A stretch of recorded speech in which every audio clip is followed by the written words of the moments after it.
Good morning guys, कैसे हैं आप लोग। आज गृह प्रबंध का टर्न था, तो मैं आपको गृह प्रबंध एवं आंतरिक सज्जा, home management and interior decoration doctor Vrinda ma'am की बुक बता रही थी, जिसमें मैंने आंतरिक सज्जा फिनिश कर दिया पूरा। ठीक है, ये टॉपिक आप देख लीजिए। इसमें एक चैप्टर शायद है, एक या दो चैप्टर, वो इतने इंपॉर्टेंट नहीं है, पर मैं छोड़ूंगी कोई चीज़ नहीं, मैं आपको वो बाद में जब टाइम मिलेगा तो करा दूंगी। अभी जो इंपॉर्टेंट चीज़ें हैं उनको ध्यान में रख लेते हैं। देख लीजिए आपका ये चैप्टर, ये और सिद्धांत, रंग, सजावटी, प्रकाश व्यवस्था प्लस फर्नीचर और पुष्प व्यवस्था, मैंने सारे चैप्टर, एक ये चैप्टर बस छोड़ी हुई हूँ, उसको भी मैं करा दूंगी। अभी इंपॉर्टेंट थोड़ा देख लेते हैं। और इसके जितने भी यूथ के क्वेश्चन हैं, मैं एक वीडियो बनाऊंगी उनके, अभी उसकी वीडियो भी आपको दूंगी प्रैक्टिस का। लेकिन तब तक के पहले मैं क्या करना चाहती हूँ, अपना नया जो यूनिट है वो स्टार्ट करना चाहती हूँ। तो मैं आपको गृह प्रबंध अब से स्टार्ट करूँगी, जो पहली यूनिट इस बुक की है।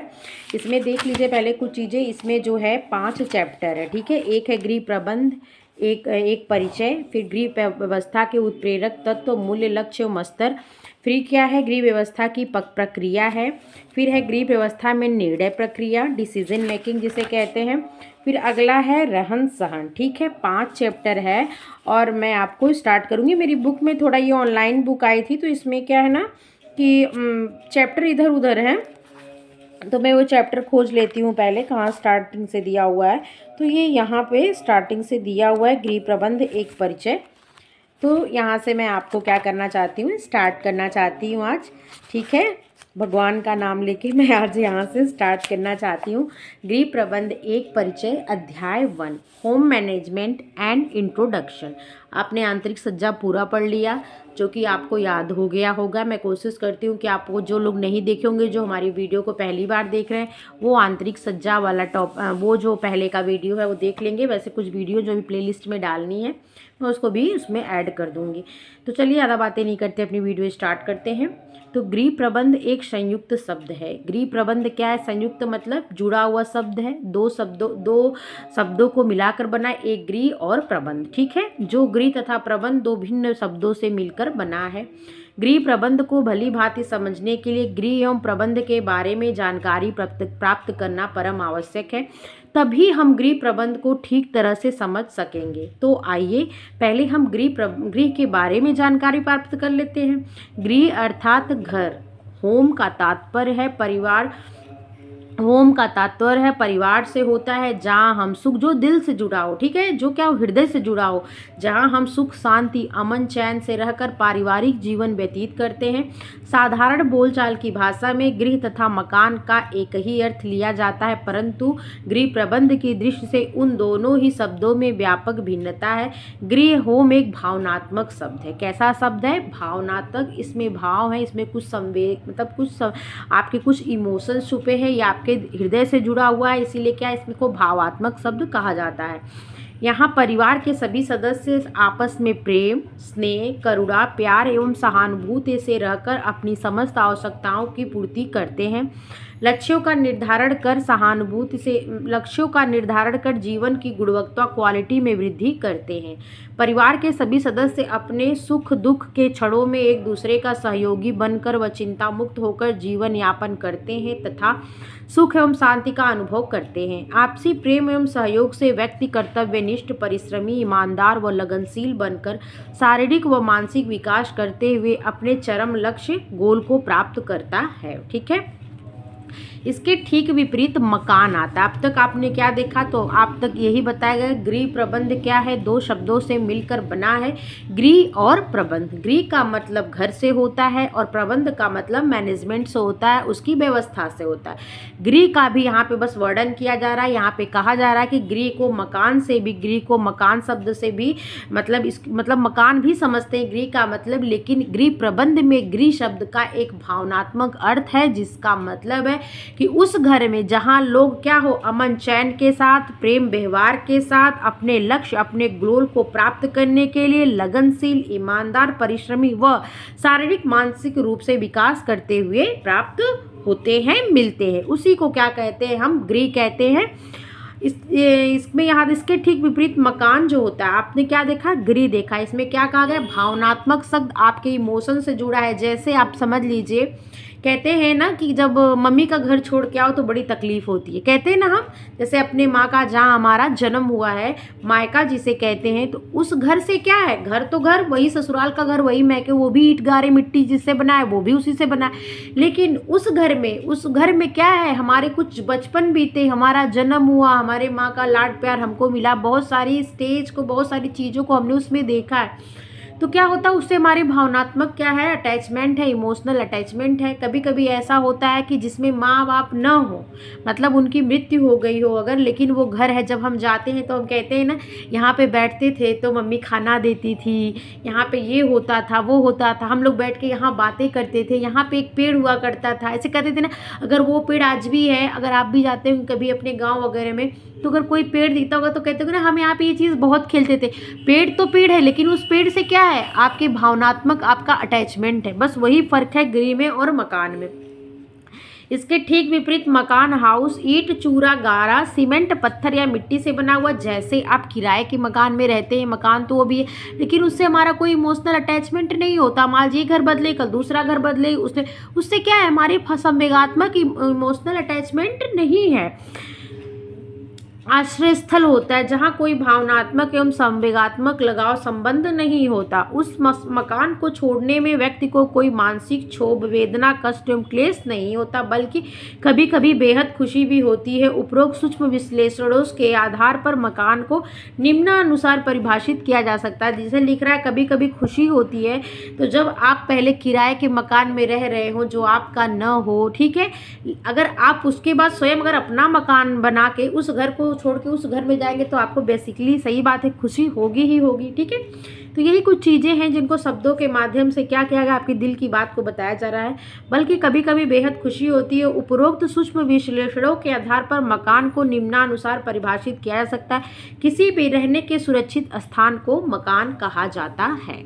ठीक है, व्यक्ति का विकास परिवारों में होता है। सुसंस्कृत परिवार से ही सभ्य समाज का निर्माण होता है। परिवार में भी व्यक्ति के संपूर्ण गुणों का विकास होता है। अतः गृह शब्द के अंतर्गत परिवार की भौतिक सुख सुविधाओं के साथ साथ परिवार के मानवीय संबंधों, संसाधनों, रिसोर्सेज, सांस्कृतिक मान्यताओं, जीवन मूल्यों आदि का विकास होता है। परिवार में रहकर बालक जो सीखता है वह उसके जीवन पर्यंत काम आता है। सुख शांति व चैन से जीवन यापन करने के लिए यह आवश्यक है कि घर में पर्याप्त स्थान हो। घर खुला खुला, हवादार, प्रकाश युक्त हो, जिसमें परिवार के हर एक सदस्यों की शारीरिक, मानसिक, लैंगिक, सामाजिक, आध्यात्मिक, भावात्मक, संवेगात्मक, नैतिक एवं चारित्रिक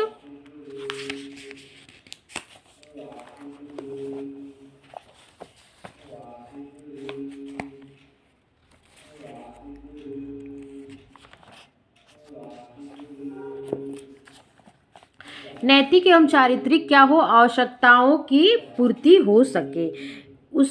उसमें अनेक कर्तव्यों, अधिकारों एवं उत्तरदायित्वों को समझने की भावना का बेहतर विकास हो सके, अर्थात व्यक्ति के संपूर्ण व्यक्तित्व का चहुमुखी विकास हो सके।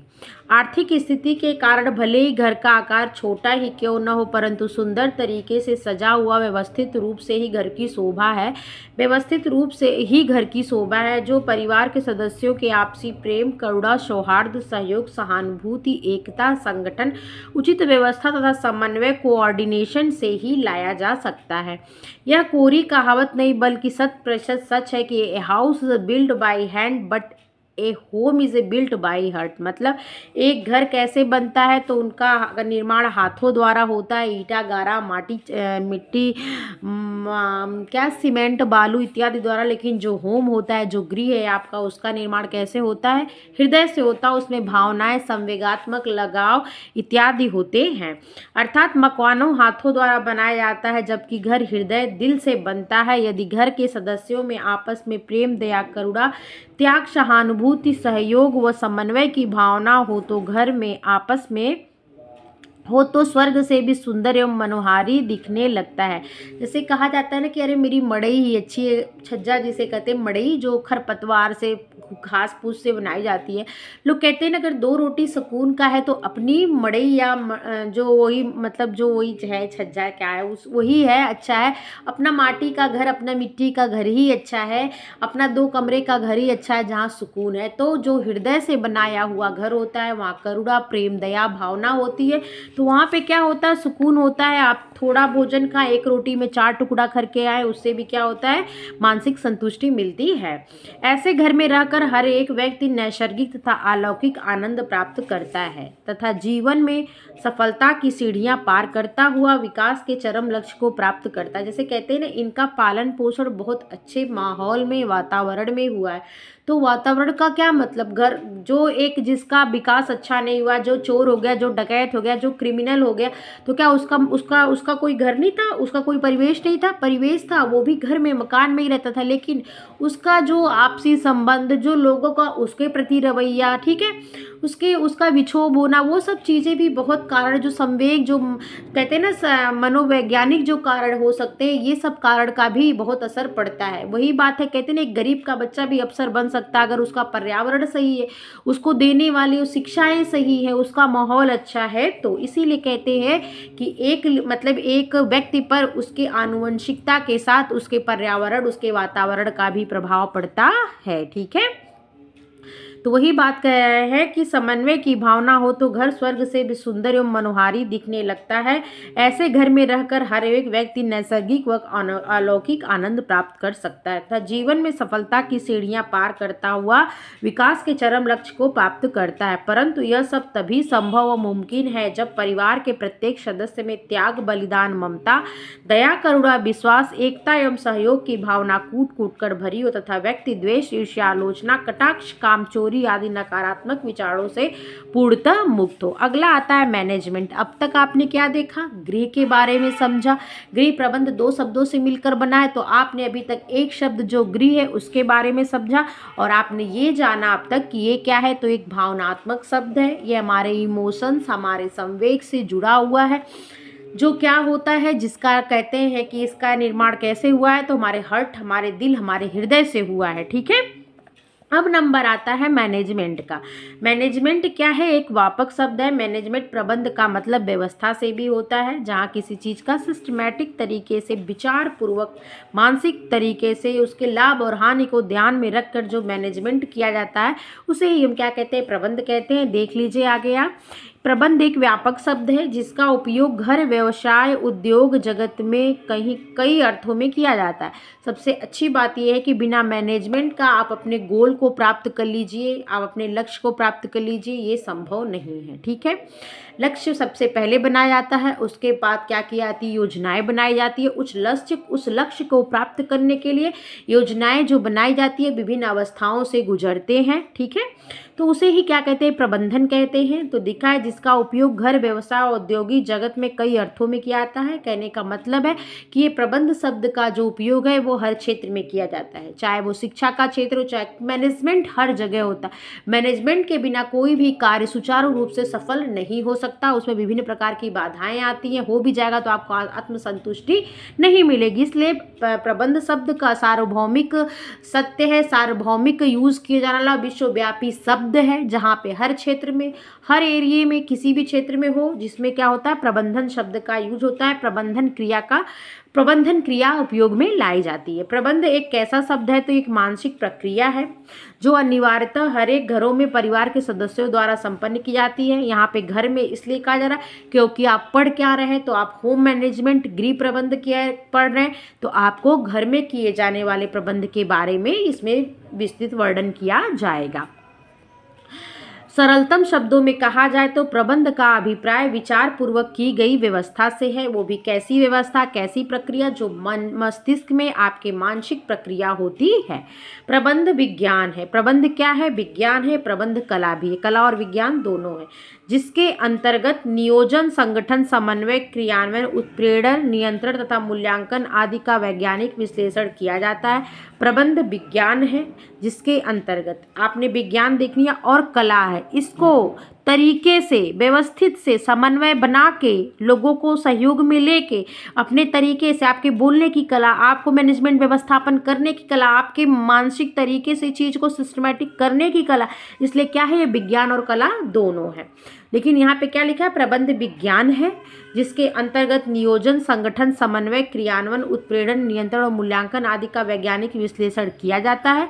प्रबंध से तात्पर्य है व्यक्ति के पास जो भी साधन है, साधन क्या है, समय, ऊर्जा, धन। कुछ मानवीय होते हैं, कुछ अमानवीय साधन होते हैं जो आपके अंदर पाए जाते हैं, जो आपके अंदर निहित होते हैं, जो आप जो कह सकते हैं जो आपके गुण होते हैं, जो आपके अवगुण भी कह सकते हैं, जो आप मानव में होते हैं वो मानवीय हो गए। जो भौतिक साधन होते हैं जिस मानव के उपयोग के साथ हम भौतिक साधनों का प्रयोग करते हैं वो क्या हो जाते हैं, अमानवीय साधन कहलाते हैं। उनका उपयोग इस तरह से किया जाए जिससे अधिकतम लक्ष्यों की प्राप्ति हो जाए। कहने का मतलब है कि प्रबंधन वह प्रक्रिया है जिसमें नियोजन, संगठन, आयोजन, संगठन, नियंत्रण, मूल्यांकन का प्रयोग करते हुए अपने मूल्य लक्ष्य स्तर का मतलब मूल्य लक्ष्य स्तर उत्प्रेरक तत्वों को ध्यान में रखते हुए इसके कारण अपने लक्ष्यों को प्राप्त करने के लिए जिन संसाधनों का प्रयोग किया था, चाहे वे मानवीय हो चाहे वो अमानवीय, वही क्या कहलाता, अधिकतम से अधिकतम लक्ष्य को प्राप्त करना ही प्रबंधन कहलाता है। ठीक है, मैंने परिभाषा के रूप में इस चीज को आपको बता दिया। प्रबंधन न केवल विज्ञान है बल्कि कला भी। अभी आपको मैं ये चीज़ अभी बताई हूँ कि प्रबंधन को सिर्फ विज्ञान नहीं कह सकते हैं, उस विज्ञान को कलात्मक ढंग से प्रस्तुत करना, लोगों के द्वारा चीज़ों को करवाना, एक संगठन बनाना, उनका समन्वय बैठाना, उनको क्रियान्वित करवाना। ठीक है, ये क्या है, एक कला ही है। जिस व्यक्ति के अंतर्गत ये कला होती है, जिस गृहिणी के अंतर्गत ये कला होती है, उसके घर का जो होम मैनेजमेंट उसका है वो क्या होता है, बढ़िया तरीके से सुचारू तरीके से चलता है। वो अपने लक्ष्यों को निरंतर क्या होता है, प्राप्त करते जाती है। ठीक है, प्रबंध न केवल विज्ञान है बल्कि कला भी है जिसके द्वारा किसी भी संस्था, उद्योग, संस्थान, परिवार आदि के सदस्यों, माल तथा क्रियाओं को नियंत्रित किया जाता है व इसकी रक्षा हेतु आर्थिक सिद्धांतों की सहायता ली जाती है। कला का अर्थ सौंदर्य है, कला का अर्थ सौंदर्य है। संसार के प्रत्येक व्यक्ति को सौंदर्यता का मतलब क्या है, जो हमारे आंखों को प्रिय लगे, जो हमें आकर्षित करती हो, जो हमारे मन को आह्लादित करती हो, वही क्या है, वही सुंदरता है, वही सौंदर्य है। ठीक है, तो कला और कोई चीज़ कलात्मक ढंग से अगर प्रस्तुत की जाएगी तो हमें निश्चित ही वो क्या होगी, आंखों को प्रिय लगेगी और सुंदर लगेगी। संसार के प्रत्येक व्यक्ति में सौंदर्य की अनुभूति तथा प्रवृत्ति किसी न किसी रूप में अवश्य ही विद्यमान रहती है। यह एक आंतरिक गुण है जो सभी व्यक्तियों में समान रूप से नहीं पाया जाता। जिसके अंदर होता है उसे ईश्वरीय देन कहते हैं। कुछ लोग इसे शिक्षा के द्वारा, ट्रेनिंग के द्वारा, प्रशिक्षण के द्वारा सीखते हैं। इन्हीं कारणों से कुछ व्यक्ति सभी साधनों के रहते हुए भी कुशल प्रबंधन नहीं हो पाते, जबकि कुछ लोग पर्याप्त साधनों के अभाव में सीमित साधनों में ही कुशल प्रबंधक हो जाते हैं। प्रबंध को कई विद्वानों के अर्थों में परिभाषित किया गया है। शर्मा एंड कौशिक ने प्रबंध के शब्द में लिखा है कि management involve wish use of time, money, energy as well as improved method is doing household job. Management involve है क्या, आपकी जो विश है, time, money, energy as well as, इनका स्वयं मतलब उसी हिसाब से प्रयोग करते हुए improve method doing household job, और अपने जो लक्ष्य को प्राप्त करते हैं मेथड का क्या करते हैं, इम्प्रूवमेंट के द्वारा ही जो प्राप्त करते वही क्या है, तो मैनेजमेंट है। मैकफार्लैंड ने क्या कहा, मैकफार्लैंड ने कि प्रबंध वह प्रक्रिया है जिसके द्वारा प्रबंधक विधि पूर्वक, समन्वित एवं सहयोगपूर्ण रवैया अपनाकर मानवीय प्रयासों के माध्यम से स्वदेशी संगठनों का सृजन, निर्देशन एवं संचालन करता है। मैकफार्लैंड साहब ने क्या कहा कि यह एक प्रक्रिया है, यह एक प्रोसेस है जिसके द्वारा प्रबंधक जो मैनेज कर रहा है विधि पूर्वक नियमों को समन्वित करके सहयोग द्वारा, मतलब कि कहने का है कि आयोजन, संगठन, नियंत्रण का वही प्रयोग करते हुए जो रवैया अपनाकर मानवीय प्रयासों का माध्यम से जो उद्देश्य को, मतलब स्वदेश्य का मतलब क्या होता है, उद्देश्यपूर्ण संगठन का सृजन, निर्देशन, संचालन करता है। ये किसने कहा, तो मैकफार्लैंड ने कहा। इसको अगर आप ट्रिक के माध्यम से या इसका की पॉइंट पकड़ना चाहते हैं तो मैकफार्लैंड ने क्या कहा कि यह एक प्रक्रिया है जिसके द्वारा प्रबंधक विधि पूर्वक, समन्वित और सहयोगपूर्ण कार्य करता है। यही क्या है, मैकफरलैंड ने कहा। ठीक है, निकिल एवं डार्सी के अनुसार प्रबंध एक योजनाबद्ध क्रिया है। निकिल और डार्सी ने क्या कहा, प्रबंध एक योजनाबद्ध क्रिया है जो इच्छित अंत को प्राप्त करने के लिए निर्देशित करती है। द कॉन्सेप्ट मैनेजमेंट में be said to be the planned activity direct toward accomplishing desired in nickel and Dorsey. मतलब ये क्या है, एक योजनाबद्ध तरीके से जो बनाई जाती है, मतलब पहले आयोजन, फिर संगठन, फिर नियंत्रण और उसका मूल्यांकन, अलग अलग परिस्थितियों में उसका बार बार मूल्यांकन करना और अपने लक्ष्य को लास्ट में प्राप्त करना, ये क्या कहलाता है कि ये योजनाबद्ध क्रिया है। ठीक है, और कैसी क्रिया, मानसिक प्रक्रिया है जिसकी योजना बना करके किया जाता है, उसे ही क्या कहते हैं, प्रबंध कहते हैं। किसने कहा था, निकिल और डार्सी ने कहा था। मैरिंग कुसिंग नॉयल ने क्या कहा था कि प्रबंध के संबंध में लिखा है कि अच्छा प्रबंध मानवीय और भौतिक शक्ति तथा समय के सर्वोत्तम उपयोग से उसमें भाग लेने वाले तथा परिवार की संतुष्टि के साथ सामाजिक उद्देश्यों की प्राप्ति करता है। अगला है प्रोफेसर R.C. डेविस के अनुसार प्रबंध कहीं पर भी कार्यकारी नेतृत्व का कार्य है। यह संगठन के उद्देश्यों की पूर्ति हेतु इसकी क्रियाओं का आयोजन, संगठन तथा नियंत्रण करने का कार्य है। इसमें सबसे इम्पोर्टेंट परिभाषा यही है, एक मैकफरलैंड की है कि प्रबंध वह प्रक्रिया है जिसके माध्यम से विधिपूर्वक समन्वित एवं सहयोगपूर्ण रवैया की बात किसने की है, तो मैकफरलैंड ने की है। और निकिल और डार्सी ने क्या कहा है, तो प्रबंध एक योजनाबद्ध प्रक्रिया है जिसके द्वारा क्या होता है, अपने इच्छित अंत को प्राप्त करने के लिए आपको डायरेक्शन मिलता है और आप निर्देशित होते हैं और एक के बाद एक क्या होते हैं, स्टेप को पार करते हुए अपने लक्ष्य को प्राप्त कर लेते हैं। गृह प्रबंध की परिभाषा देख लीजिए। अब तक आपने क्या जाना, आपने अब तक बस दो शब्द जाना, गृह और प्रबंध। गृह किसे कहते हैं, प्रबंध किसे कहते हैं। गृह का मतलब बस शब्द से है, भावनात्मक शब्द है जिसमें हृदय के अपने संवेगों के आधार पर उसका निर्माण होता है। प्रबंध का मतलब है कि ये एक व्यापक शब्द है, ये कला और विज्ञान दोनों है, मानसिक प्रक्रिया है जिसमें मानवीय साधनों, मानवीय और अमानवीय साधनों का प्रयोग करते हुए आयोजन, संगठन, नियंत्रण, मूल्यांकन स्टेपों के द्वारा इनको बना के इनका प्रयोग करते हुए अपने कुछ उत्प्रेरक तत्वों, मूल्य, लक्ष्य स्तर को ध्यान में रखते हुए क्या करते हैं, जो आप एक योजना बनाते हैं वही क्या है, तो प्रबंधन कहलाती है। ये किसकी परिभाषा, तो निकिल और डार्सी ने कहा कि प्रबंध एक योजनाबद्ध प्रक्रिया है जिसके द्वारा क्या करते हैं, आप क्या करते हैं, तो अपने इच्छित अंत को प्राप्त करने के लिए निर्देशित होते रहते हैं। अब आपको देखना है इसकी परिभाषा।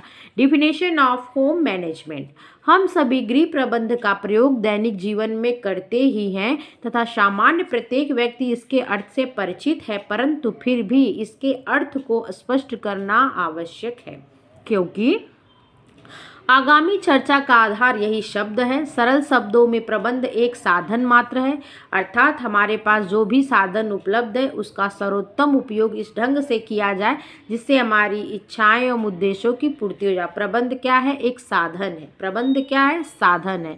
विभिन्न विद्वानों ने विभिन्न तरीके से विभिन्न अर्थों में गृह प्रबंध को परिभाषित किया है।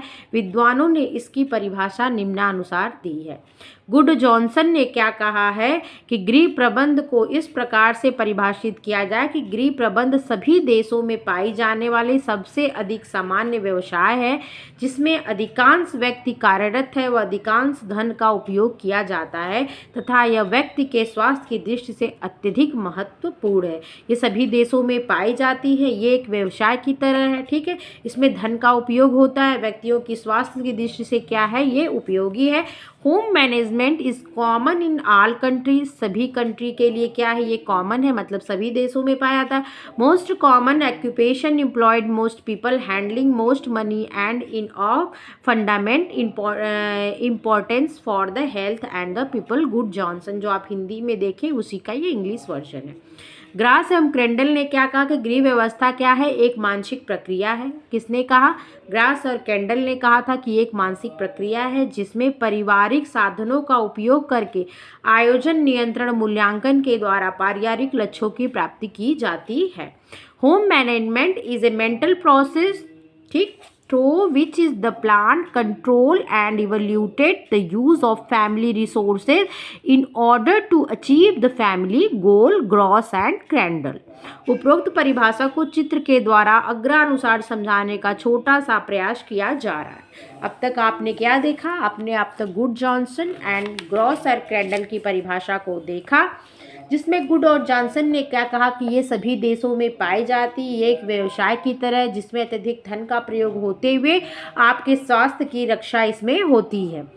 दूसरा, निकिल और डार्सी ने ग्रास और कैंडल ने कहा कि यह एक मानसिक प्रक्रिया है जो उसमें क्या होता है, कुछ स्टेप्स होते हैं जिनका प्रयोग करते हुए आयोजन, नियंत्रण और मूल्यांकन का इसमें क्या किया जाता है, प्रयोग किया जाता है, और पारिवारिक साधनों का यही उपयोग है। इसका उपयोग करते हुए लक्ष्यों की प्राप्ति की जाती है। इसको चित्र के माध्यम से आप देख लीजिए, ग्राफ के माध्यम से मानसिक प्रक्रिया है। आपको पता है गृह व्यवस्था कैसी है, मानसिक प्रक्रिया है। गृह व्यवस्था के द्वारा पारिवारिक साधनों का उपयोग करके, ठीक है, ध्यान दीजिएगा, पारिवारिक लक्ष्यों क्या क्या प्राप्त होता है।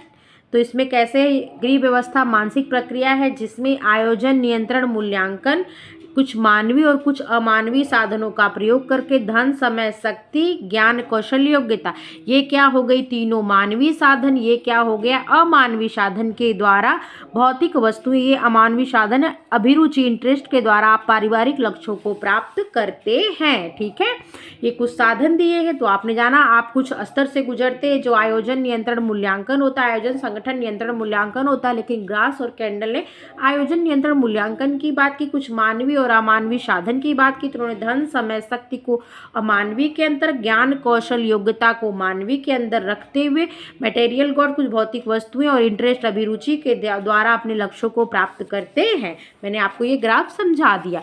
कल मैं आप लोगों को, वीडियो लंबी हो जाएगी, कल मैं आप लोगों को इसके आगे का, कल नहीं, इसके जो टर्न जिस दिन आएगा फिर मैं आपको बताऊंगी एक एक करके। और इसके पहले मैं आप लोगों को जो आंतरिक सज्जा मैंने कंप्लीट किया है उसके जो क्वेश्चंस हैं यूथ के, वो भी मैं आपको कोशिश करूंगी करा दूं।